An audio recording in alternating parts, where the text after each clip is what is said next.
In this video, I'm going to tell you about The One Thing by Gary Keller. It's a great book on focus. So let's just get right into it. The majority of results come from a minority of actions. Cut the fat. At the end, there is always one thing giving most of the results. Focus. Be productive, not busy. Say no to distractions. Do not follow check-off or to-do lists that make actions seem equal. Now, in all practicality, you may need to have a list of actions that you need to get done.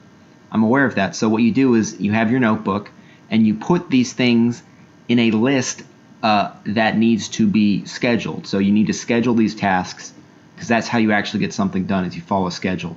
And if you want more information on that, watch the video on the 15 secrets of time management that successful people know, or read the Fight Failure post on that book, because it goes all into schedule. But back to this review. Don't multitask. Even when being entertained, it destroys your brain and it wastes your time. So that's interesting, though. Even when you're entertained, you really should not be overdoing it, right?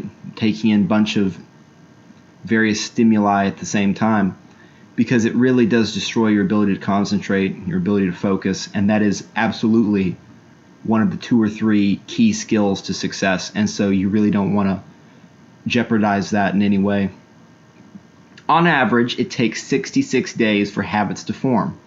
After that, willpower is freed as it becomes a solid habit that you don't really have to keep going. It just naturally keeps itself going.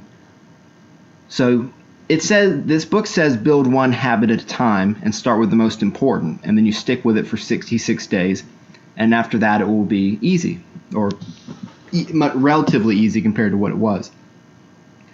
Now, personally, I'm actually in the camp of try to do as much as you can out of the gate, because you can surprise yourself, and why not? Why not try to do, especially if you have a plan? And by the way, I'm about to come out with something quite amazing called The Grand Unified Theory of Winning. I've read, 50 plus books, hundreds of YouTube videos, probably 500 to 1,000 hours, who knows, of looking into success and the most successful people in the world and what they say. And so it'll tell you all about that. But I think if you have a plan,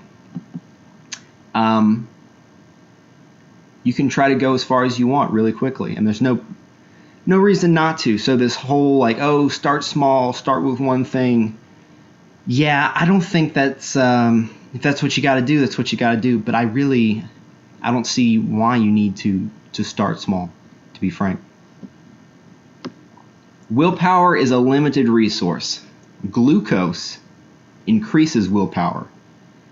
So that means that when you eat carbs, that actually replenishes your willpower to a decent degree. Now, for the sake of your health, you should eat complex carbs, not bread and sugar. And as always, I recommend bananas. They call me Banana Boy, but that is what you need to eat is those bananas, because, besides the fructose, they taste sweet, but they're actually medium glycemic, so they have much less uptake, much less fast uptake than like potato, just off the charts, or bread or pasta or any of these other things. So maybe you don't think bananas are healthy, but they actually are. So I recommend that because it's convenient and it's also, pretty healthy. Now this is a very, very important point. Do the most important things as early in the day as possible, especially your one thing. And this is because the morning is when your willpower tank is full, and also it's less likely that people are going to distract you, because you should be up before most people have got going, if that's possible for you, your situation. Don't waste your precious willpower on trivial things. And this is another reason not to keep junk food in your house, because it's actually going to waste your willpower to try to resist that. So just don't bring it into your house, Balance is a lie. Go all in on what truly matters, your family, your purpose, your one thing, and fuck the rest, especially time wasters and entertainment. You're not getting any value from entertainment. And time wasters, well, it's kind of self-explanatory. Ideally, you should go extremely out of balance for short periods of time to achieve big goals.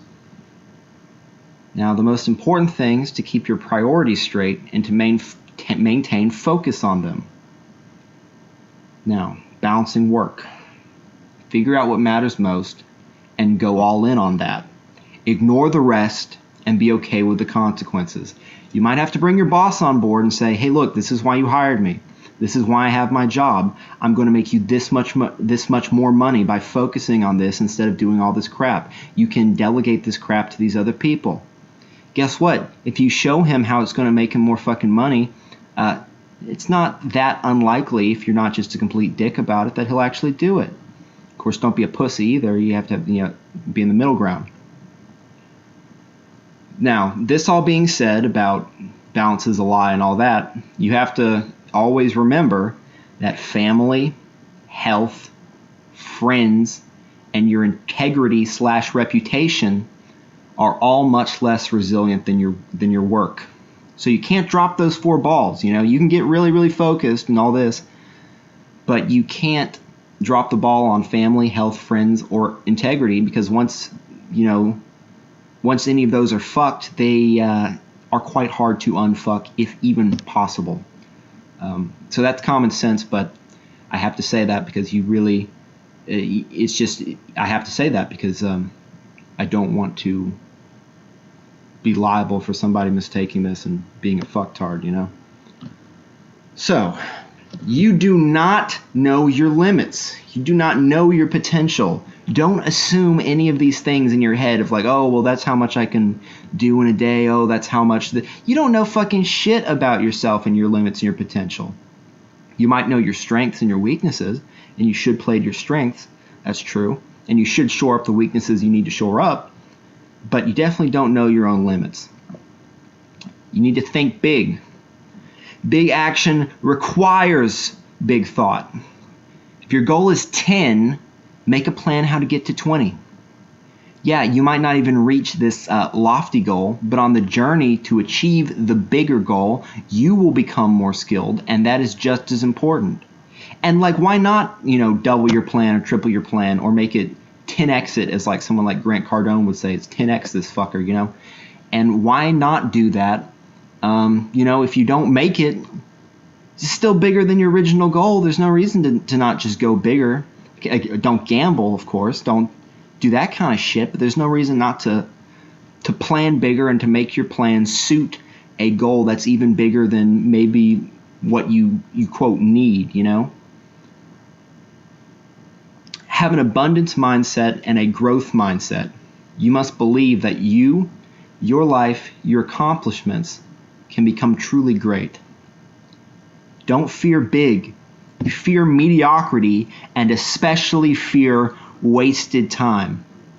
As you've heard 1,000 times, as you're very aware, but never aware enough, you never get your fucking time back. This only happens once, to my knowledge. This life only happens once. And you don't want to waste your time, okay? Learn what the systems, habits, models, and relationships of people that have achieved the things you want to achieve are. Or even if they're just close to what you want, you can get lessons. Being successful does not mean fucking up your sleep or other important areas of your life. To succeed, you actually need to do less in terms of the number of activities if it is harming your long term. Well, and that's true too in just in the other sense too. You need if the amount you are working is destructive to you in terms of your health, in terms of your ability to work long term, then absolutely you need to cut back. I mean, life may not be as long as you want it to be or whatever, but if you burn out in 5 years or 10 years, hey, you didn't last nearly as long as most people.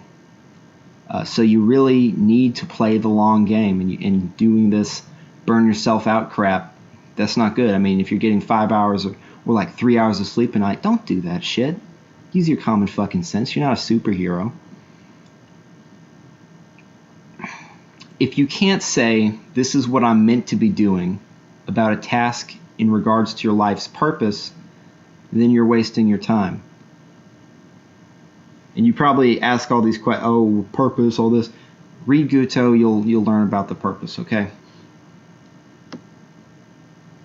I mean, a lot of it's really simple, like, hey, what makes people happy? Oh, well, having a family to make people happy. Oh, okay, well, maybe I should like try to make that happen, and also try to make it happen in a way in which, frankly, it doesn't end up bad, because that is definitely, so stuff like that. Guess what? That matters. It actually, that's completely off topic. So back to this review. Ask yourself the focusing question. What's the one thing I can do such that by doing it, everything else will be easier or unnecessary? This works for big focus, what's my ultimate one thing, and small focus, what's my one thing right now? There's absolutely no problem with putting your eggs, time, in one basket. Just pick the best basket. The one thing can outdo the 20% of the 80-20 rule, because when you're focused on the one thing that gives you the most benefit, you can get the most stuff done. You can get stuff done the most quickly. So asking the focusing question is one of the most powerful success habits you can have. So whatever you're doing, maybe you're writing, like, okay, what's the one thing for writing? Well, it's writing. That's really simple, right? Okay, well, your job is probably quite complex, but if you think about it, maybe it takes you some time, but there's probably, almost certainly, one task that is the most vital task. So prioritize that, and then there'll be 2 or 3 other really important ones, maybe more. And so you knock out the first one, you go to the second one, you go to the third one, and that's how you start your days. And then they wonder, because what a normal person does is they start their day and they basically do the easy crap until they have to do the hard, important thing. If you wake up every day, do your morning routine and then immediately knock out the hard thing that everybody else waits until like the afternoon to get to, well, guess what? Now suddenly you're king of the fucking world. It's really simple. Apply the focusing question to your business, your physical health, your spiritual life, your key relationships, your finances, etc. You can also apply different time frames to each question, this month, year, lifetime, to easily find your most important sub-goals.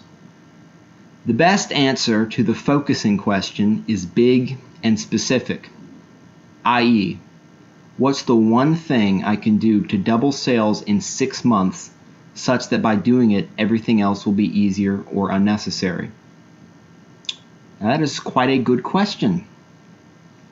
It's probably hard to find the answer to it. It's a fantastic question. The answer to the question should be as big as possible, just within the realm of possibility. The first step to achieving such a goal is to immerse yourself in research and study the lives of other high achievers. I've basically done this part for you, except you will have to do it in regards to your personal goals for the specific thing that you're looking for. But in the general, the health, the energy, the momentum, the focus, the relationships, the purpose, in the theory behind the purpose, all this stuff, I've got all that. So, go to my blog, fightfailure.wordpress.com, read the reviews, read Guto, and guess what? I've done that for you, and it's free, and it's massively beneficial, and I truly just want you to help yourself. So there, please do that. Thank you. Actually, you're welcome. You should be thanking me, but anyway, I don't want to get sanctimonious or anything. But there you go, and then you research and study the lives of the high achievers that are specifically related to what you want. Anytime you don't have an answer, your answer should be to go find the answer. And this will usually be gleaned from the life of another high achiever. Purpose, priority, productivity. Purpose guides priority. Productivity is a natural indicator of how much priority and purpose are driving what you do. The key to determining your purpose, well, the key is determining your purpose. So, hey, maybe you are a mercenary, right? Maybe you don't give a shit or whatever. You're at your job and you say, my purpose at this job is to make as much fucking money and to do it in as little time as possible and to get home and have my fucking life. Maybe that's it, right? Well, hey, I'm not going to judge you on that. That's whatever. Maybe you're stuck in a shitty job, but guess what? Now you have clarity. I'm not going to judge you on what you want to do. That's what you want to do, okay? Well, now you know. That's your purpose. Well, look, even if you don't really give a shit about, like, oh, be your best and all that, and you just want free time and stuff, all this stuff still applies. Like, you don't have to use all the stuff I talk about to be some kind of amazing winner. Now, that's how I'd want you to use it, but you can use it just to get your work done really fast and then have a lot of free time. That's fine. So determine your purpose, and it's what you want. Or, as I think is even better, what you think is the most important thing to see brought into the world. And, hey, that means taking massive amount of responsibility, but I do recommend you do it. Happiness happens on the way to the fulfillment of your purpose. Purpose equals focus and action, and that turns into success. If you do not yet know your purpose, your temporary purpose will be self-improvement. It's the first step to most goals you can think of anyway. So, for goal setting, you line up your one things: daily, weekly, monthly, 1 year, 5 years, ultimate. And of course, you have as much clarity as you can. What's the one thing I can do today to achieve my weekly goal? What's the one thing I can do this week to achieve my monthly goal? And so on.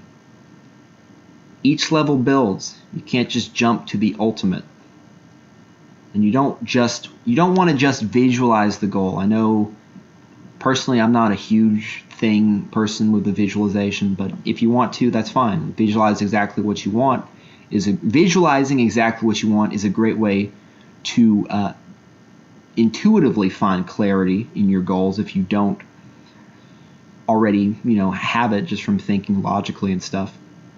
But even more important than visualizing the goal is you really want to visualize the process. Like, imagine yourself achieving these goals and what you do, and your subconscious mind, it's not entirely subconscious when you visualize, but some of that is, which is pretty interesting.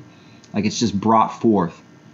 Anyway, I don't want to go on a rant on that, but pay attention. Like, you have this goal in your brain and you're thinking of you achieving it. You're in the process of achieving it, and you're watching this movie in your brain.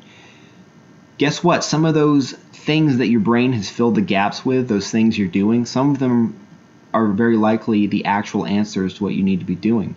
So visualize the process and write down these visualizations. Write down your goals, write down the process, write down the visualizations, and try to glean what you can from that. It's all very important.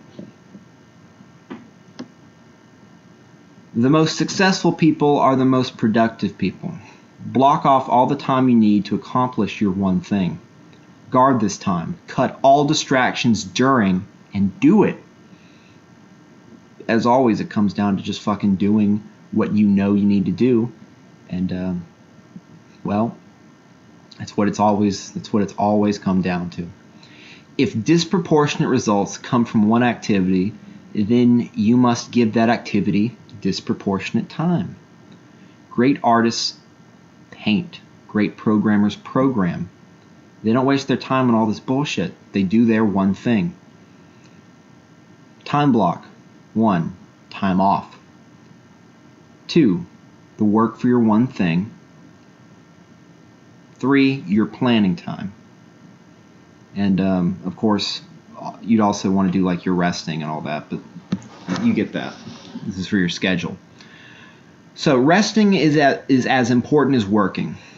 Remember to time block for your one thing as early in the day as you can.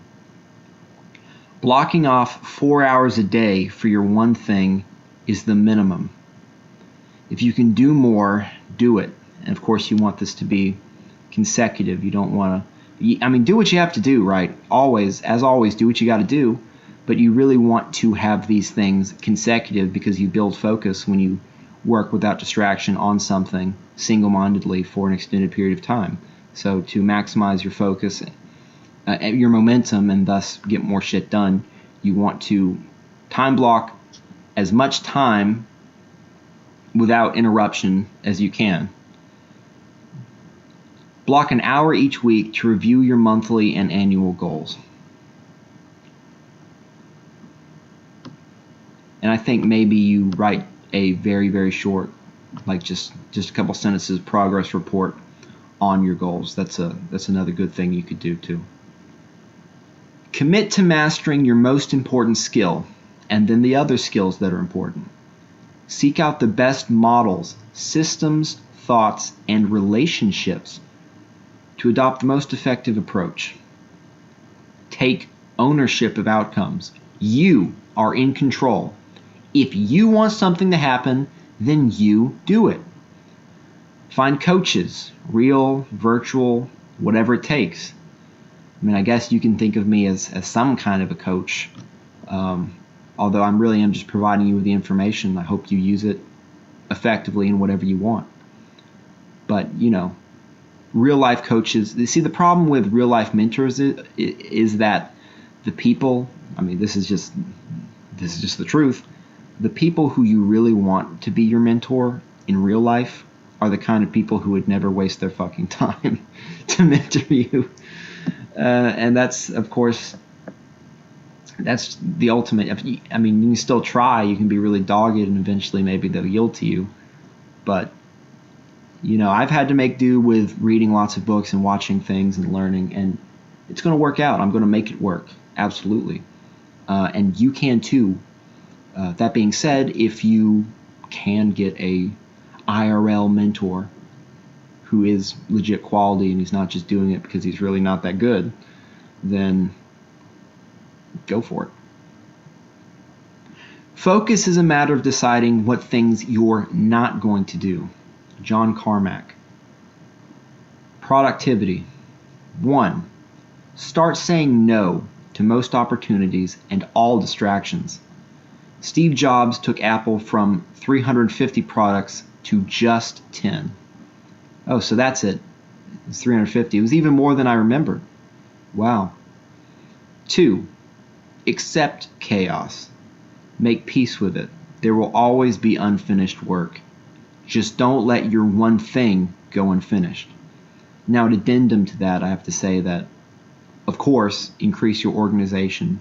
Make things simple, make things streamlined, get rid of clutter, all that. But hey, don't let getting rid of chaos and don't let organization get in the way of doing your work. When it's good enough, it is good enough. You don't need to waste your time. 3, manage your energy. Do the most important things first. Get your exercise, get your sleep, get food that fuels you. 4, take ownership of your environment. Physical, i.e. cutting out distractions like TV where you work and where you sleep. People, you are who you spend your time with. Show me your friends and I'll show you your future. If you are spending time with toxic people, with people who frankly don't want you to better yourself and all that, hey, you got to cut those people out. That's it. You cut those people out. There is no other answer to that, and it's unfortunate. If they're family, then maybe you can put up with them if you don't see them that often. But if you frankly live with people who, don't want what's best for you, and I don't have any other answer besides you are who you spend your time with, and don't spend your time with toxic people. But anyway, finally, you also have to take ownership of your mental environment. You are what you think about, good or bad, success or failure. You're also what you take into your brain. So I say this so much, but you really need to actually look at the music, like the art, the movies, the stuff that you put in your brain. Of course, like I've said, cut all entertainment's a distraction. You don't need any of that shit. But that being said, if you do, watch something, it shouldn't be something that just like kills your energy, or you shouldn't listen to music that's like, death metal or something. It's not good for your mindset. It's not good for your energy. It puts you in a bad place. So, in summary, 1. Going one step further than the Perdomo rule, which is that 20% of actions give 80% of results. There is one action in practically any effort that gives most of the results. Of course, that's the premise of the book. Number 2, focusing on one thing at a time equals best results, especially when those one things add up to a grand purpose. Number 3, think big, go right to the edge of possible, and be specific. Number 4, look for the first domino, knock it down. Look for the second, repeat. Number 5, gain momentum by taking action and keeping habits going every day. Never break the chain. That's how you keep momentum. You take constant action every day towards what you want. 6, have faith in yourself and your purpose.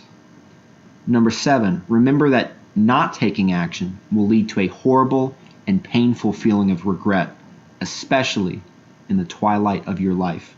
Very important to remember that. You don't want to be on your deathbed thinking about the what ifs. Number 8, success starts with self-improvement. You are the first domino. Number 9, it takes habits an average of 66 days to become solid. That's all you have to hang on for, one habit at a time. Number 10, the secret to extraordinary results is to ask a big and specific question that leads to one very tightly focused answer. Well, that's The One Thing by Gary Keller. It's been informative, it's been helpful, and hope you guys will tune in for another one.